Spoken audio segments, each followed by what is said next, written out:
I'm Marcus Benjamin, bringing you the Benjamin Report from Hard Rock Stadium, where Miami pulled out another overtime victory, this time not in double overtime like last week against Clemson, single overtime against Virginia. 29-26 was the final, where Mark Fletcher, the freshman running back from American Heritage, was your boy, and he got the game winner, 11-yarder, where he was running towards the end zone, and his offensive guard, Javion Cohen, actually pushed him into the end zone for the game-winning score. On record, I think that was the first time that an actual guard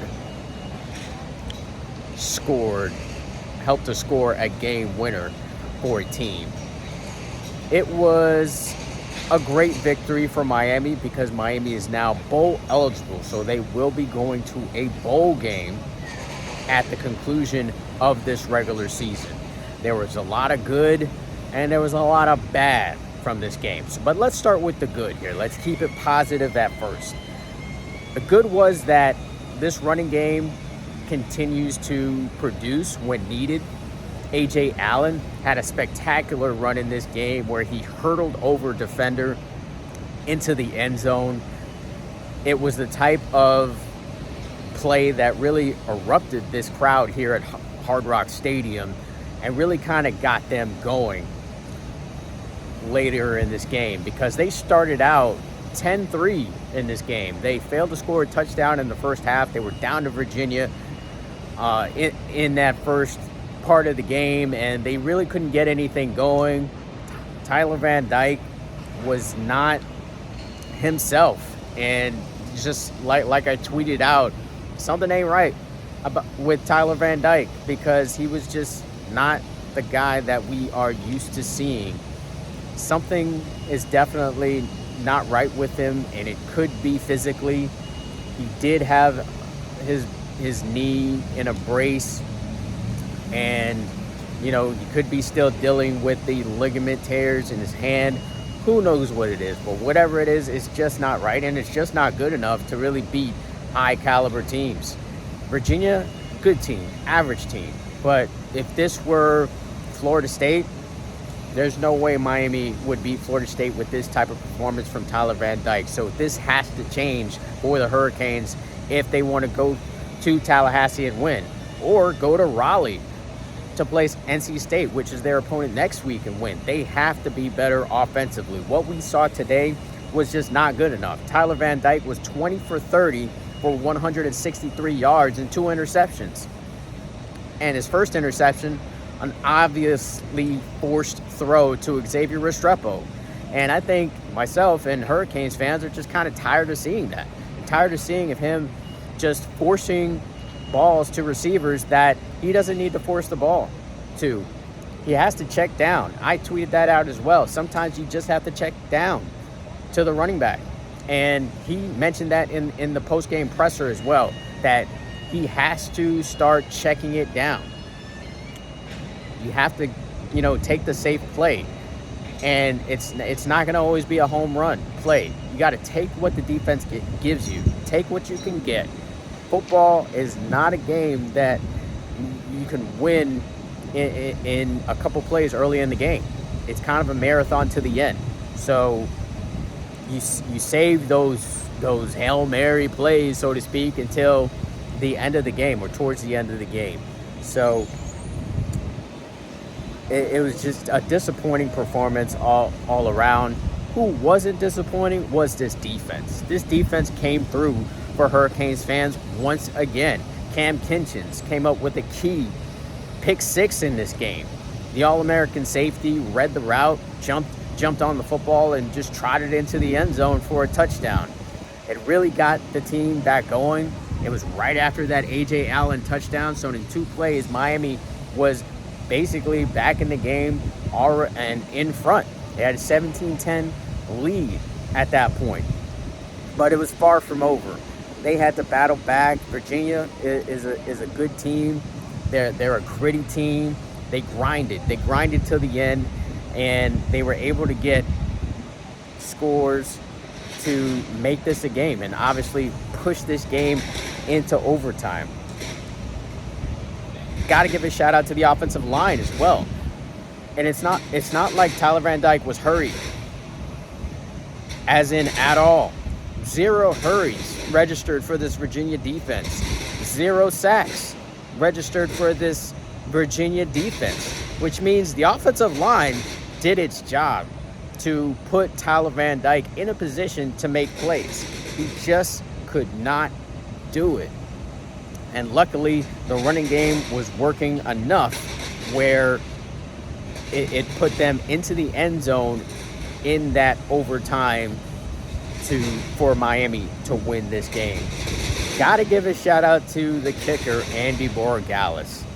The local product is really showing why he was very highly touted coming out of high school, coming out of Champagnat and Chaminade before that. This guy's clutch. Tweeted that out as well. He's a clutch kicker, and he made kicks of 47, 50, and 48 yards to push this game into overtime. The last one was with 1 minute and 23 left, basically meaning if he doesn't make that kick, Miami loses, and Miami's still trying to get bowl eligible. So shout out to Andy Borregales and just him having the cojones to just hit these clutch kicks and clutch moments. So he is a clutch find for this Miami Hurricanes team, and they are definitely fortunate to have a kicker like Andy Borregales on this team. Some more of the bad, though, was where was Brashard Smith? Last week, we saw Brashard Smith come out of the backfield. He had 1 carry in this game, and I'm wondering why. I mean, what was good was the fact that he was in kickoff return with Nathaniel Ray Joseph.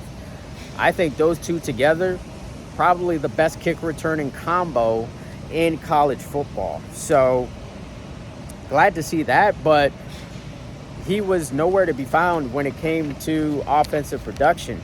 And I'm not sure why that was the case. When you were very successful with Brashard Smith last game out against Clemson, why not go back to that? And that was just kind of puzzling for me as to why, Brashard Smith wasn't used a little bit more. What is good about this team is the depth, though. Mario Cristobal has done a great job of creating depth for a team that didn't really have depth in as little as 2 years, not even a full 2 seasons. He's got depth at defensive line because Miami has suffered some pretty major injuries when it comes to the defensive line. Nigel Lee Kelly out for the season. Akeem Mesidor, Cristobal confirmed that he is now out for the season. Branson Dean was out for some time as well. But you still have players like Ruben Bain kind of stepping up into those roles. And the defensive line hasn't really missed a beat at all. You got players like Ruben Bain. You got players like Jafari Harvey. You got players like Leonard Taylor, who is projected to be a first-round draft pick, who are playing at a very high level. The running back room also very deep because you suffered injuries to Mark Fletcher earlier this season. A.J. Allen went out of this game with a hamstring injury. Don Chaney last week had a concussion, from what I hear. Henry Parrish was out last week with an injury as well. But the running back room still hasn't really missed a beat at all. So Miami, in a very short period of time, has created depth at the running back position, the defensive line position. Fortunately, they haven't really, the injury bug hasn't really bitten them when it comes to the offensive line. Cam Kinchens was also out for a while. Jaden Harris stepped up in his place as well. So I'm really impressed with Mario Cristobal and the depth that he was able to create in a very short period of time. And now the Hurricanes are bowl eligible, something that they failed to do last season. And for those that don't know, that means you get to 6 wins. Teams with 6 wins get to go to a bowl game. So Miami already achieved a goal after 8 games this season. They are now going bowling. So now you kind of want to see, are they going to continue on this trend? Because this game, to be honest, Miami had no business winning. Virginia outgained Miami 337 total yards to Miami's 276. Virginia won the time of possession battle as well. Virginia 34 minutes and 36 seconds to Miami's 25 minutes and 24. Usually when that happens, you lose the total yards battle and you lose the time of possession battle, you usually end up on the wrong side of the scoreboard. So kudos to the Miami Hurricanes for pulling a game like this out when they did not play their best game. In their future games against NC State, which is going to be a tough game because the Wolfpack beat Clemson, the same Clemson team that Miami beat last week, they beat them today. And then you got Florida State after that, who's still undefeated.